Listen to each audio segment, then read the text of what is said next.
This is section 6.6. It is part 2. We left off with solving a quadratic equation. There's different ways you can solve a quadratic equation. One is by factoring. And I'm not really actually going to go through solving by factoring. I'm not going to have you do any homework problems on solving by factoring. But just as a quick refresher, it has to equal 0. You're going to factor the left side. You're going to set each factor equal to 0. And then solve each one. So solving by factoring. Not actually going to do that. You can look through it if you want. What I am going to talk about is using the quadratic formula. Okay, and yes, you do have to memorize the quadratic formula. You don't need the decimal. That's not a decimal, that's a period.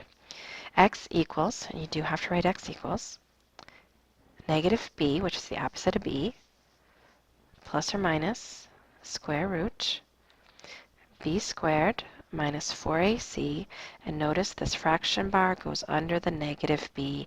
Your fraction bar also must go under the negative b. If you are of the type that is in the habit of doing this, plus or minus square root of b squared minus 4ac, and you write your fraction bar like this, it will be marked wrong because notice your fraction bar does not go under the b. So make sure that if you tend to do your fraction bars like this, you don't do it for these problems, and the fraction bar has to go under this b. Make sure you do not forget it. Alright, so let's solve this problem using the quadratic formula. And we already talked about a, b, and c, so a, remember, is the coefficient for the x squared term, so in this case, a is equal to 2. B is the coefficient for the x term, so in this case, it is 9. And c is equal to the constant, and it is negative 5. So you are going to substitute in to the formula, and remember the formula was negative b, so we have negative. When you substitute in, make sure you put it in parentheses, plus or minus b squared, well, in parentheses, minus 4 times my a, which is 2, and my c, which is negative 5. Make sure you put the fraction bar underneath that 9. 2a, or 2 times 2. Now, I have students who look at that and say, oh my gosh, I don't even know where to start. Well, you start underneath the square root. The square root is a grouping symbol, which means do this first. So you're going to do the square root stuff first. Can you square the 9? Sure. 9 squared is 81. Then you have negative 4 times 2 times negative 5. Negative 4 times 2 is negative 8, times 5 is positive 40. Make sure that fraction bar goes underneath the negative 9. 2 times 2 is 4. Is there anything else that can be done under the square root? Well, yes, 81 plus 40. 81 plus 40 is 121. Now can we do anything under the square root? Well, yeah, actually we can, because we can take the square root of 121. Square root of 121 is 11. And here's where students have problems or make mistakes. What they do is they say negative 9 plus 11 over 4. Fine so far.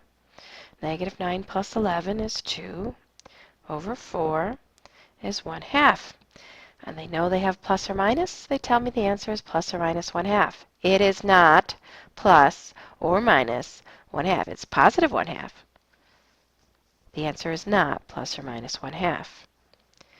To get your other answer, and you know there's going to be two answers because we have an x squared, you must absolutely positively must write this separately. You do have to do this process twice, otherwise you will get the wrong answer every single time. Is there a shortcut? No, there is no shortcut for this.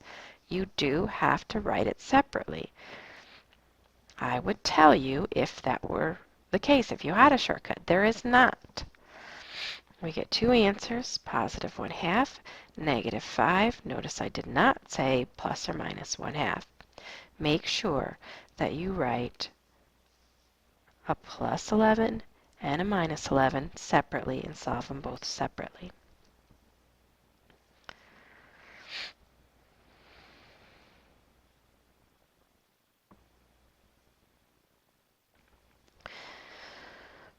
Word problem, I'm not entirely certain I gave you any word problems for homework. But just in case, let's look through this real quick. A person's normal systolic blood pressure depends on his or her age for men, according to the formula here. Find the age of a man whose blood pressure is 125. Okay, so P represents the blood pressure. We are saying that the blood pressure is 125. 125 and replace the P. And solve for A. And in order to solve for A, this 125 has to be on the other side because it does have to equal 0. You cannot do this process when it doesn't equal 0. So you would subtract 125 from both sides, plug in your A, B, and C, and plug it into your calculator, and you'd get negative 27 and 31. We don't take negative 27 because it's not possible to be negative 27 years old. So a 31-year-old man will have a blood pressure of 125 systolic. And again, I don't think I gave you any of these for homework. This is just kind of a, this is an example of where you would use a quadratic in quote-unquote real life. And your homework.